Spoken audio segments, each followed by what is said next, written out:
Agora, você estava falando do jogo de ontem, realmente, né? Do São Paulo 0 Atlético Mineiro 1. E você pegou um momento difícil de narrar, né? Porque você vem ali, infelizmente, né? Do esquerdo. Do desencarne do esquerdo, né?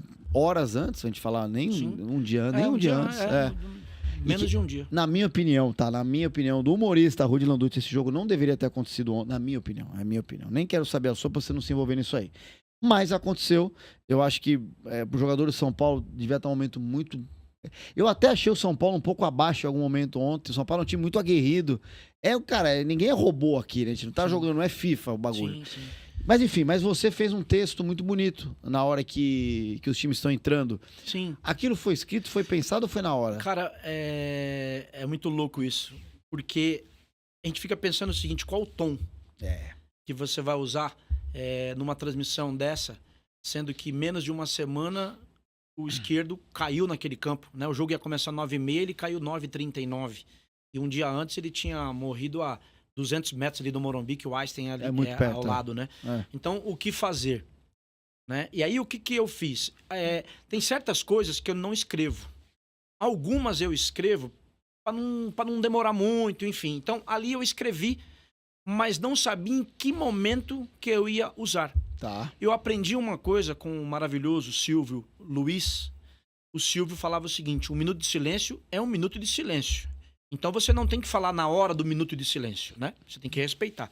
Então eu escrevi ali um texto, mas depois eu acabei improvisando algumas coisas. Por quê? Eu tenho certeza absoluta que um monte de gente se emocionou com o esquerdo, não apenas pela situação do esquerdo, mas pela situação dele também. Porque um monte de gente já perdeu o pai, já perdeu o amigo, jogando bola. E o cara que não tem ali, por exemplo, eu agradeço a Deus todos os dias, eu tenho um histórico de problema de coração na minha família. A minha mãe foi safenada, meu irmão recentemente foi safenado, minha irmã recentemente eu estava com ela quando ela foi infartada, entendeu? Então eu tenho um histórico na família, só que eu tenho um ótimo plano de saúde, a cada 6 meses eu vou lá no Dr. Jeffer, que é o meu cardiologista, mas a maioria não tem isso. E você fala isso, né? E eu tenho um amigo, um amigo, João Vitor, que jogava lá no meu bairro, Nivuti, e ele estava jogando futebol com os amigos, ele faleceu, ele teve um infarto fulminante, e ele não sabia do histórico dele.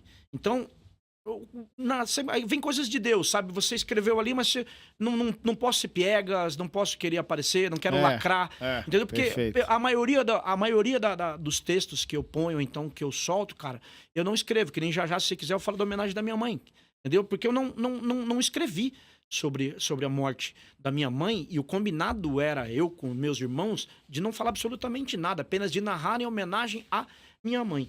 Então, quando o árbitro ele tá entrando ali, eu tenho aquela imagem que você tá sentado, né, de frente para a câmera, e você vai, troca o fone, troca o microfone. Naquele momento, quando eu sentei e vi a arbitragem, eu abaixei a cabeça e falei, vou falar agora.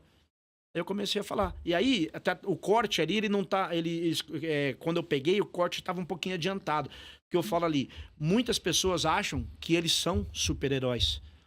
Porque eles são do esporte, porque eles vendem saúde, mas ali são pessoas comuns, como quaisquer outras, né? Qualquer outra. Sim. O cara que ele sai de casa para trabalhar, ele leva o sustento para casa, muitas vezes o cara erra, você chama o cara de lixo, o cara é isso, o cara é aquilo. E aí eu acabei, aí o texto parou ali.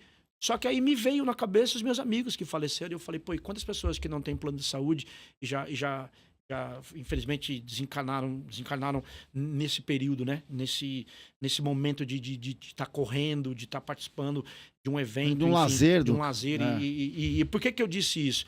Eu tenho um cardiologista, e meu cardiologista já falou isso. Tem muita gente que não sabe que tem problema no coração, e o esporte é um gatilho.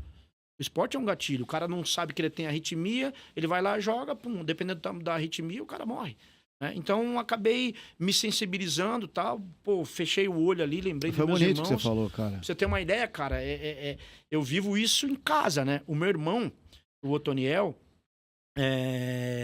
ele teve um problema cardíaco antes da pandemia. Ele operou depois da pandemia. Ele ficou, digamos, não digo infartado, mas com 95%, 96% das veias entupidas. Ele ficou quase 2 anos até conseguir uma vaga, porque a prioridade era para quem tinha Sim. Covid. Não tinha né? nem leito para quem tinha Não Covid, tinha né? nem- Chegou um nem momento que leito. tava bem... A minha irmã, ela teve um problema também e demorou quase 2 meses para cirurgia, entendeu? Então, eu sou uma dessas pessoas, né? Então, quando eu dou um par de chuteiras, porque eu também não tive um par de chuteiras. Então, eu sei o Sim. que é a alegria de uma criança ter um par de chuteira. Então, o texto acabou fluindo, né? E eu acho que é legal quando ela fica natural, igual o Lá, Lá, Lá, Lá, do Silvio Santos. Porque eu não pensei nada. Eu não pensei nada. Mas o que eu imaginei? Falei, pô, eu vou brincar. Abre a porta da esperança. O gol. Aí, na hora que começou, eu... Lá, lá, lá, lá. A Fabiola começou junto e viralizou.